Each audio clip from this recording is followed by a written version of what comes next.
ओम वंदे गौ मातरम। मित्रों, ब्रह्मलीन संत श्री डोंगरे जी महाराज द्वारा रचित ग्रंथ श्रीमद् भागवत रहस्य का हम पठन कर रहे हैं। हम दसम स्कंद के पूर्वार्ध भाग में प्रवेश कर चुके हैं।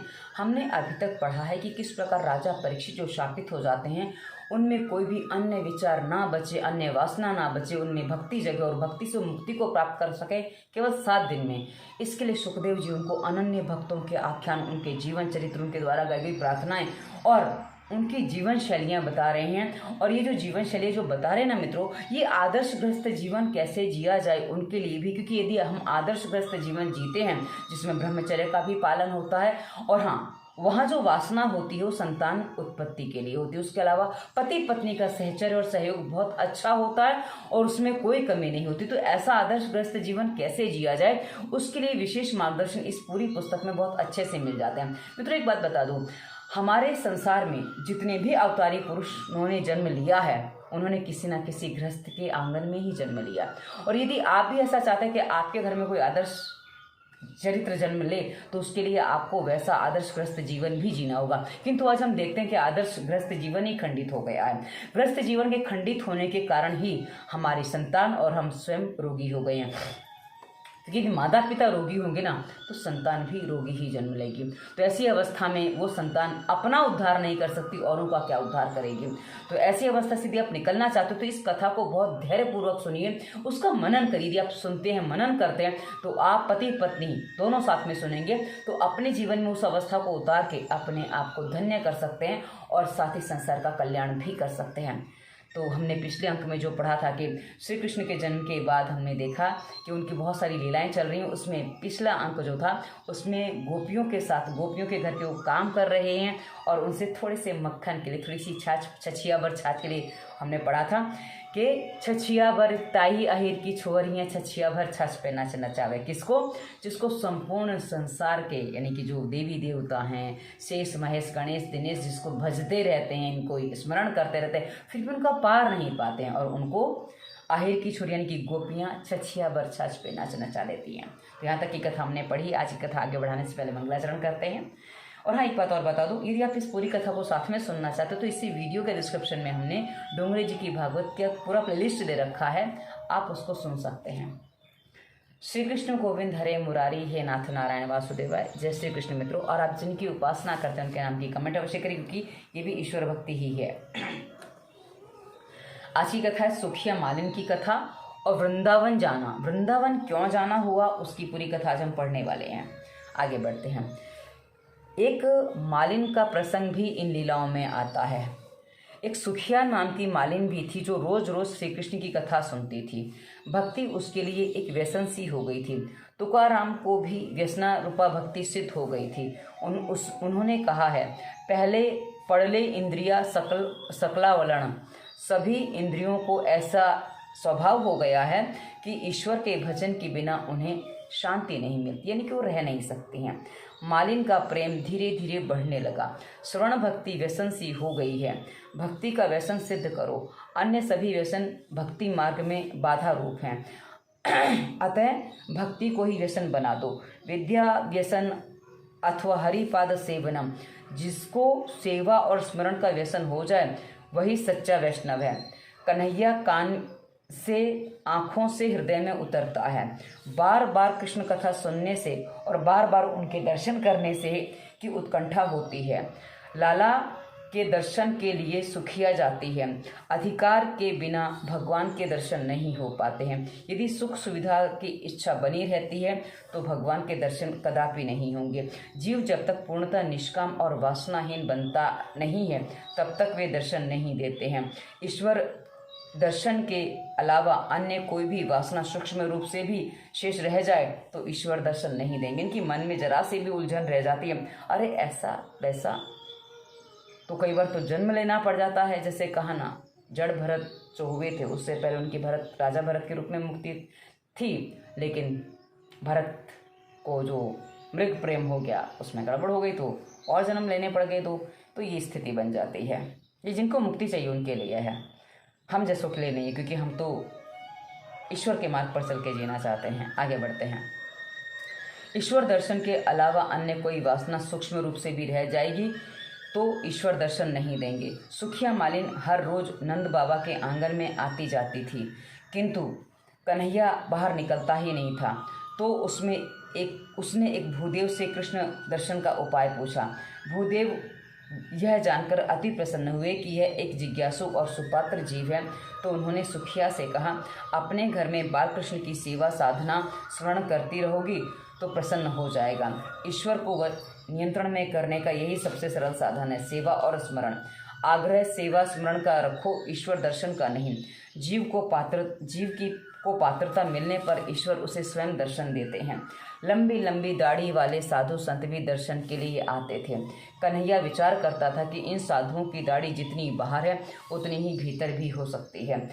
भीतर की काम विकार कदाचित अब भी बाकी होंगे। यशोदा कभी उसे जबरन बाहर खींचकर लाती तो अपना मुख फेर लेता, साड़ी में छिपा लेता। वे साधु अभी मुख दर्शन पाने योग्य नहीं थे। मतलब जब ऐसे दाढ़ी बाड़ी बढ़ा के साधु सन्यासी आते थे कि भाई चलो आज लाला के दर्शन करेंगे, यदि दर्शन नहीं देने हैं तो मुँह छुपा लेते थे। कैसे कहीं से भी उनको छुपा लेना, तो वाली बात कही गई है। क्योंकि पात्र को ही दर्शन मिल सकते ना, कुपात्र को नहीं मिल सकते। जो पात्र बना नहीं, कुपात्र को भी नहीं, जो पात्र बना नहीं उसको भी नहीं। क्योंकि क्या है ना, कुपात्र नकारात्मक हो गया और जो अभी योग्य नहीं बना है वो उस गति पे चल रहा है, उस रास्ते पे चल रहा है, पर भी पहुंचा नहीं है। ऐसी बात है दोनों में। भगवान तो मन की बात जान लेते हैं। मन की पात्रता पाए बिना जीव ईश्वर का दर्शन नहीं पा सकता। मालिन ने कहा, मैं सेवा कैसे करूं, मैं तो बहुत निर्धन हूं। भूदेव ने कहा, रोज 21,000 माला फेरना। कुछ साधन तो करना ही होगा। साधन करते करते जीव जब नम्र हो जाए, आंसू बहने लग जाए, तब ईश्वर उस पर कृपा करते हैं। कथा श्रवण के बाद कुछ व्रत नियम लिया जाए। कथा मार्गदर्शिका है। कथा श्रवण करने पर कुछ तो व्रत करो। मतलब कुछ भी नियम धारण करो कि मैं ऐसा काम नहीं करूँगा, मैं झूठ नहीं बोलूँगा या मैं चोरी नहीं करूँगा। मतलब जो आपके अंदर अपराध बोध है, जो अपराध गलतियाँ भूलें आप कर रहे हो, उनमें सुधारने का क्रम अपनाओ तो अपने आप सब चीज़ें होने लग जाती हैं। और ये सेवा के बाद ये करना ही होता है, क्योंकि वरना सेवा का लाभ क्या। मालिन को भांति भांति के साधन बताए गए, किंतु वे सब उसके अनुकूल नहीं थे। तो भूदेव ने कहा, यदि तू कुछ भी नहीं कर सकती तो कम से कम नंद बाबा के घर की रोज 108 बार प्रदक्षिणा करो, यानी कि परिक्रमा करो। प्रणाम साष्टांग किए जाते हैं और प्रदक्षिणा चतुरंग। प्रदक्षिणा करते समय हाथ जोड़कर वंदन करते हुए प्रभु का नाम जपते रहना चाहिए। मतलब पैर चलेंगे और हाथ जुड़े रहेंगे और वंदन, यानी कि बार बार मन में प्रभु को वंदन करते रहेंगे और नाम जप चलता रहेगा। तो ये चतुरंग 4 बातें बता दी गई हैं। इस तरह से परिक्रमा करनी चाहिए। कीर्तन करते करते धीरे धीरे प्रदक्षिणा की जाए। कुछ लोग तो इस तरह दौड़ते हैं परिक्रमा करने में मानो उनके पीछे बहुत भूत दौड़ रहा है। परिक्रमा में ऐसी भागदौड़ अच्छी नहीं होती है। मैं कई बार जब मथुरा जाती हूँ ना, मैंने द्वारकाधीश मंदिर में भी देखा, क्योंकि मेरी 2 ही जगह मूल होती हैं, एक द्वारकाधीश जी का मंदिर और दूसरा गोवर्धन की परिक्रमा। बाकी मैं हर जगह नहीं जाती, क्योंकि मुझे वो 2 जगह ये मेरी मन को भाती हैं। जो मन को भाए वो करने में ईश्वर सेवा स्वतः हो जाती है। तो मैंने देखा है कि वहाँ जब लोग परिक्रमा करते तो ऐसे भागते हैं जैसे पता नहीं अभी काम पूरा करके, इनको काम करना होता है। आप काम के रूप में परिक्रमा मत करिए, परिक्रमा को शांति से करिए, क्योंकि वो जीवन का अंग है और वो जीवन है। बाकी चीज़ें जीवन का अंग हो सकती हैं केवल, पर वो जीवन के अंग के साथ जीवन है परिक्रमा। तो आप यदि उसमें शांति से परिक्रमा करेंगे तो आपको आनंद भी आएगा और साथ ही उसका सकारात्मक लाभ भी मिलेगा। क्योंकि हमने बोला ना, कई बार हम देखते हैं कि लोग रोज़ दर्शन करने वालों को भी कुछ नहीं मिलता। ओम ओम का जाप करने वालों को भी ओम का महत्व समझ में नहीं आता है। अन्यथा जिसको ओम का अर्थ पता है वो जानता है कि ओमकार क्या है। आगे बढ़ते हैं। 3 वर्षों तक परिक्रमा का यह नियम बनाए रखना। कन्हैया अवश्य दया करेगा। तो मालिन इस प्रकार रोज परिक्रमा करने लगी। मनुष्य प्राय अपने दैनिक कार्यों को नियम से करता है। निद्रा और भोजन में तो वह कड़ा नियम रखता है, किंतु भजन में उसकी नियमितता न जाने कहाँ छू हो जाती है, यानी कि हवा हो जाती है। भजन किए बिना खाने वाला पाप खाता है। मनुष्य जितनी देखभाल अपने कपड़ों की करता है, यदि उतनी ही देखभाल अपने मन की भी करने लगे तो वह मलिन नहीं हो पाएगा। सत्कर्म में नियमितता होनी चाहिए। नियमित सत्कर्म करने वाला ही संत है। नियम रखने वाले ही ठाकुर नियम रखने वाले की ही ठाकुर जी परीक्षा भी लेते हैं। मालिन रोज परमात्मा को मनाती रहती थी, नाथ दर्शन दीजिए। 3 वर्ष पूरे हो गए। अब तो कृष्ण विरह असहाय हो गया है, उसका मन भी शुद्ध हो गया। आज उसने निश्चय किया कि जब तक कन्हैया का दर्शन ना पाऊं तब तक मैं नंद बाबा के आंगन से नहीं जाऊंगी। जीव जब वियोग अग्नि में छटपटाने लगता है, भगवान आकर मिल जाते हैं। अपने सिर पर फूल फल की टोकरी उठाए सुखिया मालिन प्रदक्षिणा करने लगी। परमात्मा को शबरी के बेर याद आ गए। दर्शनातुर मालिन को मुझे दर्शन देना होगा। कटी पर सोने की करधनी, हृदय में बाजूबंद, गले में कंठी, पग में पैंजनियाँ और मस्तक पर मोर पंख से विभूषित बालक कन्हैया छुमक छुमक करते हुए आंगन में आए। अभी देखिए इन्होंने वर्णन किया है, पीताम्बर का वर्णन नहीं है। मतलब अभी ये बहुत छोटा सा नन्हा सा बालक है जो भी पीताम्बर नहीं पहनता इतना, उसकी कमर पे करधनी है। तो नन्हे बालक यानी कि मान लो कि 2-3 साल के भीतर की अवस्था होगी, तब की बात है। दर्शन आतुर मालिन ने के सामने आकर हाथ फैलाकर लाला फल मांगने लगा। बाल कन्हैया से मालिन की बातें करने के लिए आतुर थी। बाल कन्हैया से मालिन भी बात करने के लिए आतुर थी। अपने सुख दुख की बातें कन्हैया से एकांत में कहना, अपने दुख की बात कन्हैया के अलावा किसी अन्य से ना कहना, वह तुम्हें सुख देगा। मालिन ने विचार किया कि यदि लाला के हाथ में फल रख देगी तो वह तुरंत भीतर लौट जाएगा। सो वह उसे अपने बातों में लगाकर रोकने का प्रयास करने लगी। मैं फल देने नहीं बेचने आई हूँ, फल ले और मुझे कुछ अनाज दे। फिर उसे दुख भी हुआ कि अनाज मांगा ही क्यों। उसे तो संतान न थी। यदि मेरे घर पुत्र हुआ तो मैं बड़ी पापिनी हूँ। मतलब वो ये सोचती मेरे घर तो संतान भी नहीं है, फिर भी मैंने इस नन्हे से बालक से कुछ वापस मांगा है, मैंने क्यों मांगा। पर फिर वो उसका भाव गलत नहीं था, क्योंकि ताकि वो बात कर सके इसलिए वो मांगा था। कन्हैया बड़ा दयालु और प्रेमी है, वह मेरी गोद में आएगा तो मैं उससे लाड़ लड़ाऊंगी। बालकृष्ण दौड़ता हुआ 2 मुट्ठी चावल ले आया और मालिन की टोकरी में रख दिए। अब फल दो। मालिन ने कहा, मेरी गोद में बैठ बेटा।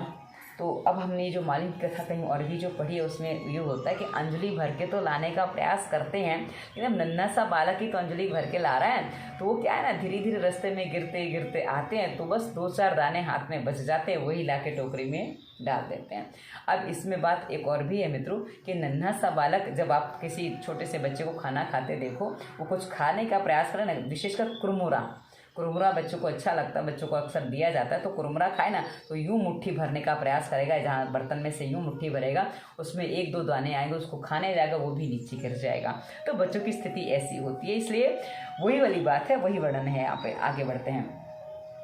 कन्हैया कहने लगा, मैं तो अभी बालक हूँ ना, हाँ बैठ बेटा, मैं तुझसे सुख दुख की बातें करना चाहती हूँ। तो कन्हैया उछलकर उसकी गोद में जा बैठा। मालिन की इच्छा परिपूर्ण हुई, ब्रह्म संबंध स्थापित हुआ। हजारों वर्ष का एक विरही जीव आज ईश्वर से जा मिला। प्रेम में कभी तृप्ति नहीं होती है, अर्थात प्रेम हमेशा अतृप्त ही रखता है।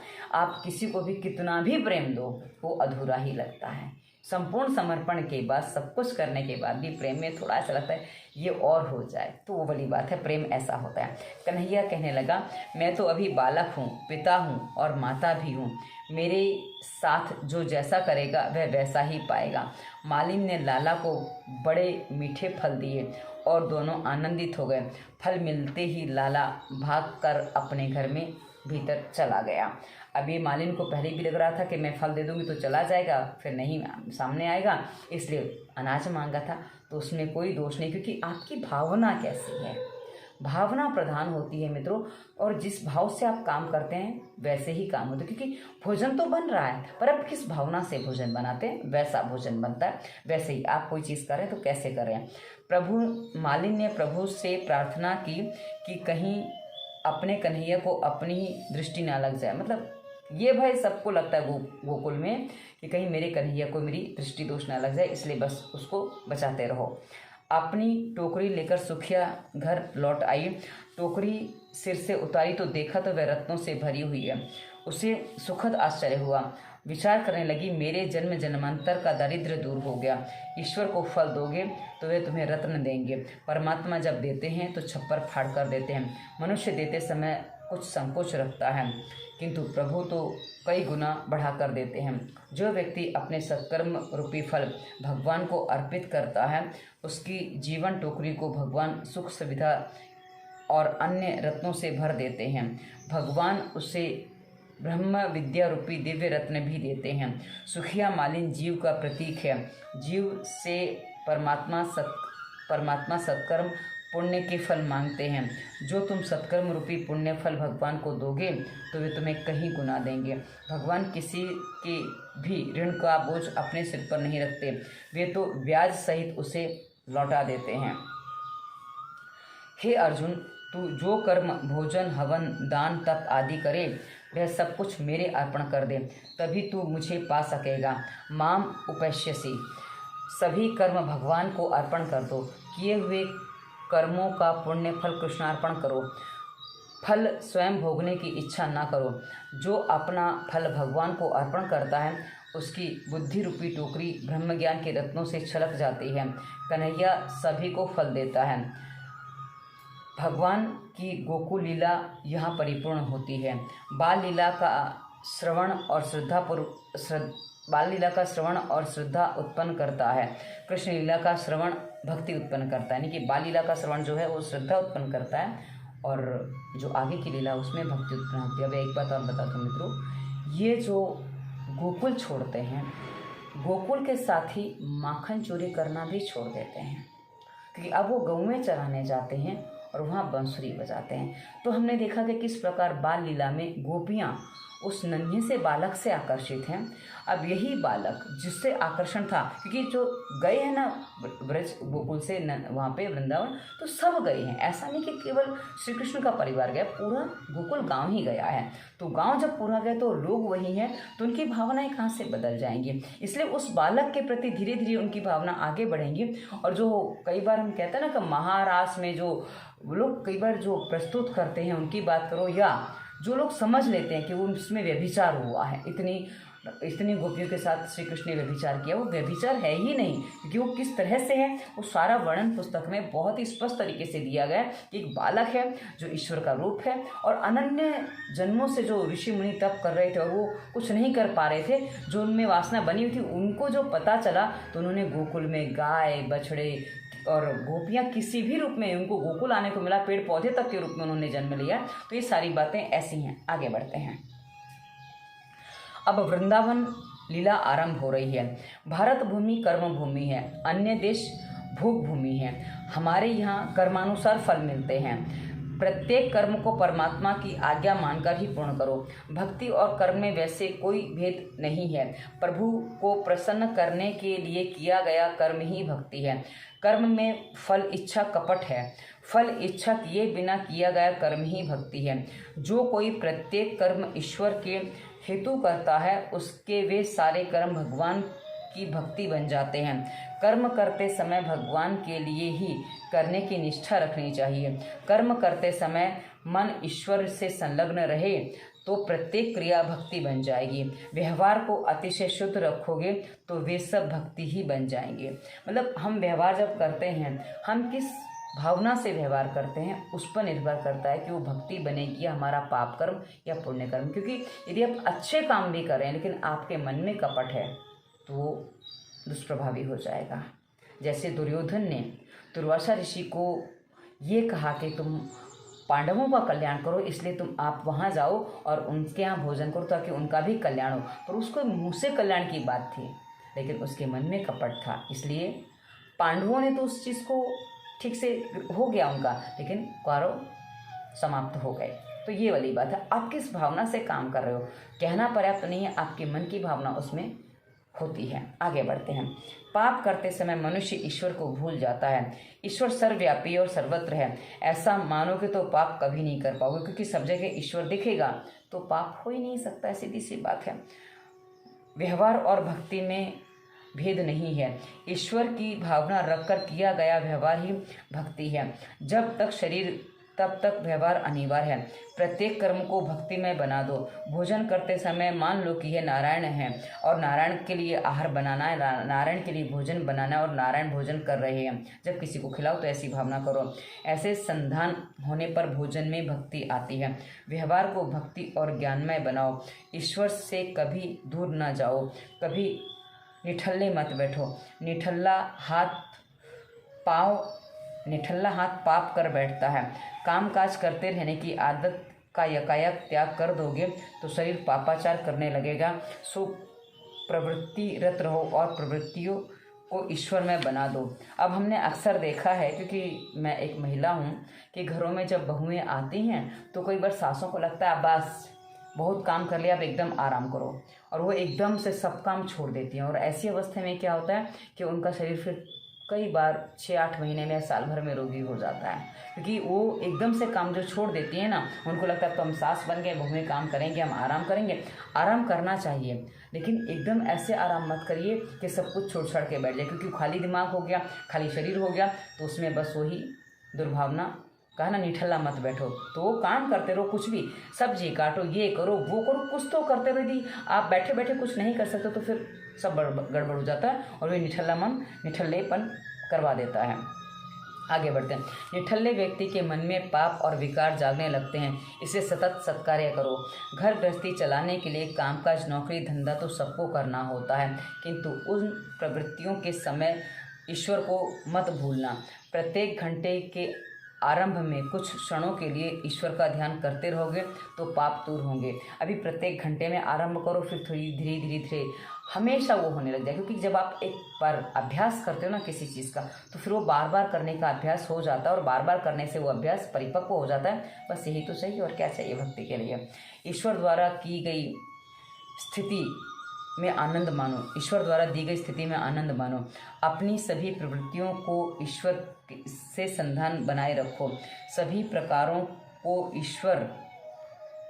अपने सभी प्रकार के कार्यों को ईश्वर की आज्ञा समझकर करते रहो। कर्म के फल की इच्छा ना रखो। कर्म का कैसा, कितना, कब फल दिया जाए वह भगवान ही विचार करते हैं और ये उन्हीं के योग्य बात है। कर्म सद्भाव से करो। जैसे ध्वनि वैसी प्रतिध्वनि। जो वर्तन व्यवहार आपके लिए प्रतिकूल लगता हो वैसा व्यवहार कभी किसी अन्य व्यक्ति के साथ ना किया जाए। यदि तुम किसी जीव के प्रति कुभाव, द्वेष, असूया रखोगे तो वह तुम्हें भी बदले में वही दे पाएगा। मतलब कहा ना, भाव जैसा होगा वैसे ही भावना बनती है और वैसा ही संसार बनता है।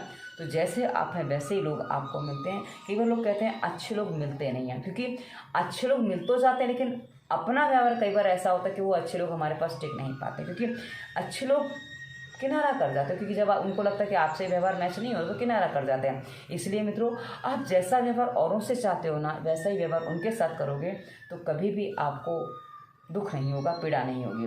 और यदि आप कहेंगे हम तो सबके साथ अच्छा व्यवहार करते हैं पर लोग नहीं करते इसलिए हमारा व्यवहार बिगड़ जाता है, तो एक बात ध्यान रखिए, बिच्छू डंक मारना नहीं बोलता। और सज्जन पुरुष, हमने पार्वती के रूप में भी कहानी पढ़ी, संत के रूप में भी कहानी पढ़ी है कि वो पानी में से बिच्छू को निकाल रहे थे। तो किसी और ने कहा कि अरे पानी में बिच्छू की प्रकृति डंक मारना, तुम उसको कितनी बार निकालने का प्रयास करोगे डंक मारेगा।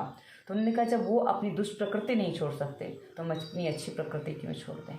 अच्छी प्रकृति छोड़ देने से हमारी हानि होती है, उसकी कोई हानि नहीं है, इसलिए वो बाद में निकाल लेते हैं। आगे बढ़ते हैं। शरीर थककर चूर हो जाए तब तक काम में लगे रहो। यदि शरीर अच्छी तरह से थक नहीं जाएगा तो निद्रा नहीं आएगी और बिस्तर पर करवट बदलते समय बुरे विचार आते रहेंगे। सत्कर्म करते हुए थक जाने से निद्रा भी बड़ी अच्छी और गहरी आएगी और ऐसी नींद भक्तिमय बन जाएगी। यदि कर्मफल ईश्वर को देते रहोगे तो ईश्वर उसे अनंत गुना बनाकर वापस करेंगे। इस बात का अनुभव न होते हुए भी मान लेना कि तुम्हारे कर्म में ही कुछ कमी है। यानी कि जब यदि ऐसा नहीं हो रहा है, नहीं मिलो, तो समझो कि कुछ कर्म में कमी है, कहीं अर्पण करने में कमी है, कहीं विचार में कमी है, कुछ तो कमी है। पूर्व जन्म के संस्कार और वासना जब तक जल जाने पर ही कर्म के आनंद की प्राप्ति होती है। कर्म का फल कब मिलेगा यह कहा नहीं जा सकता। उस सुखिया मालन की तरह अपने सभी कर्म को ईश्वर को अर्पण करते रहो। वे तुम्हारी टोकरी अर्थात बुद्धि को सद्भाव के मार्ग पर ले जाएंगे और तुम्हें ज्ञान का रत्न भी देंगे। ठाकुर जी मंदिर में नहीं अपने हृदय में विराजमान करने चाहिए। उनको मंदिर में स्थापित किए जाने से हमारा मन शांति नहीं पा पाएगा।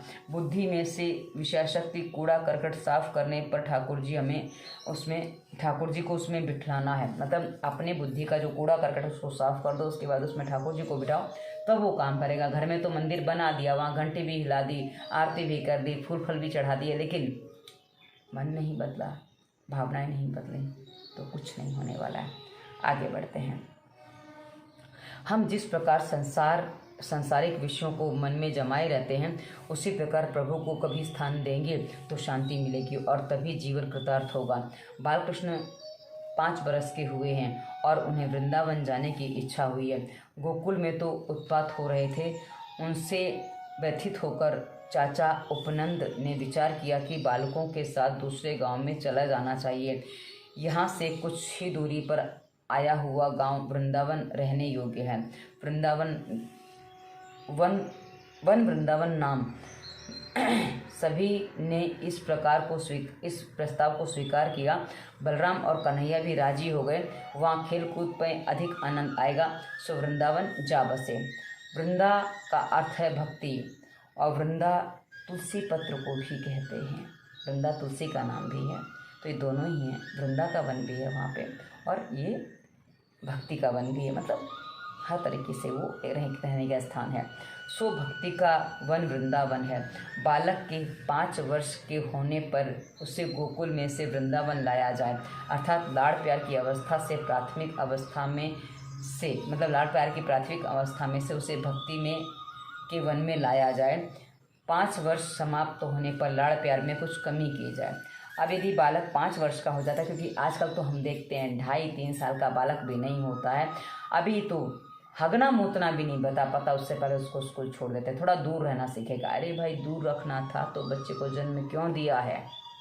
बच्चे को लाड़ प्यार आवश्यक है, बच्चे को पढ़ाई भी आवश्यक है, लेकिन आप किस अवस्था में उसको पढ़ाई के लिए भेज रहे हैं वो आवश्यक नहीं, क्योंकि अभी उसका बचपन जीने के खेलने के दिन है। अभी उसको हाड़-मारी बल प्रयोग करने के दिन नहीं है, अभी उसको सोने के दिन है। और स्कूल जाने के लिए उसको सुबह 7 बजे उठा देना पड़ता है।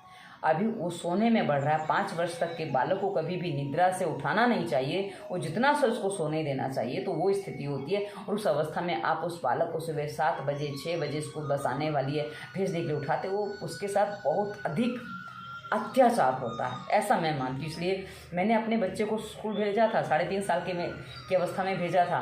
पर हाँ, उसके स्कूल का समय मैंने ऐसे चुना कि जब तक वो सो के आराम से उठ जाता था। वो 7-7:30 बजे सो के उठ जाता था, किंतु उसके स्कूल का टाइम मैंने 9:30 का चुना था और फिर स्कूल से आके वो पुनः सो जाता था। तो ये बात है कि हम क्या चुनते हैं, उस पर हमारे बालकों का विकास होता है। तो आगे बढ़ते हैं मित्रों, क्योंकि क्या है ना कि 5 वर्ष के बाद जब बालक थोड़ा बड़ा हो जाए, अब 5 वर्ष के ऊपर की आयु में ये गौएं चराने जाते हैं, वहीं बंसी बजाते हैं और बंसी की ही तान से सब गोपियाँ अब पहले माखन चोरी के लिए बुलाती थी, अब बंसी के तान से झूमने वाली हैं, क्योंकि वो क्रम चल रहा है और उसमें कोई ऐसा नहीं कि उसमें कहीं कुछ अनुचित हो।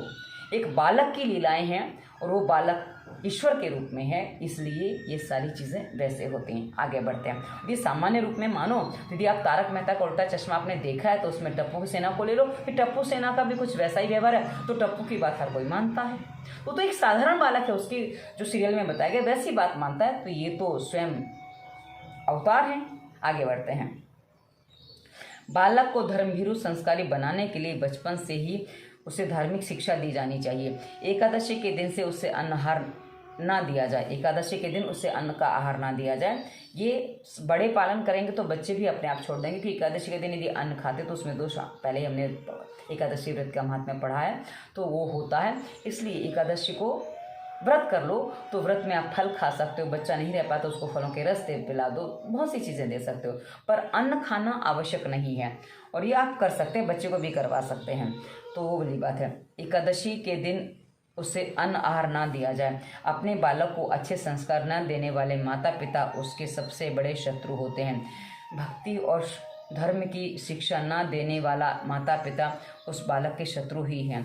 बालक का हृदय मन बड़ा कोमल होता है, अतः उसे दिए गए संस्कार उसके मन में अच्छी तरह से जम जाते हैं। उसे बचपन में अच्छे संस्कार दोगे तो उसका यौवन भ्रष्ट नहीं होगा और जीवन भर वह संस्कारी बना रहेगा। चाचा उपनंद श्री कृष्ण को वृंदावन ले आए हैं। जिसे ज्ञान वृद्ध संत का सहारा हो वह पतन के मार्ग पर नहीं जा सकता। किसका हाथ पकड़कर चलने से गिरने का भय नहीं लगता, ईश्वर का ही हाथ पकड़ लो। मतलब संसार में तो कोई ऐसा मिलता नहीं है, तो इसी ईश्वर का हाथ पकड़ लो। वृंदावन में अकेले नहीं, वृंद लेकर जाओ और को भी सत्कर्म की प्रेरणा करते रहो। मतलब वृंद यानी कि जो आरंभ में बताया था, भक्ति लेकर जाओ, ऐसी बात है। गोप गोपियाँ सब वृंदावन गए। वृंदावन में यमुना के किनारे और गोवर्धन पर्वत को देखकर राम और कृष्ण सभी बालकों को बड़ा आनंद हुआ। मतलब सारे गोप बालक भी गए, कहा ना, पूरा गोकुल है वो वृंदावन शिफ्ट हो जाता है। बात इतनी सी है कि वही लोग हैं, पर हाँ, आप कृष्ण ने बांसुरी बजाना आरंभ किया और माखन चुराना छोड़ दिया। आगे बढ़ते हैं। वहाँ आकर भगवान वत्सपाल हुए, बाल मित्रों के साथ बछड़े चराने लगे। यमुना किनारे वे सभी भांति भांति के खेल खेलते थे। कृष्ण 11वें अध्याय में वत्सपाल और आगे गोपाल कृष्ण कभी कभी वंशी बजाकर तथा भांति भांति के खेल रचाकर गोप बालों को आनंद देते थे। अब कुछ राक्षसों का फिर से बताएगा, कुछ और बातें ऐसी आने वाली हैं जिसमें कुछ बातें हैं।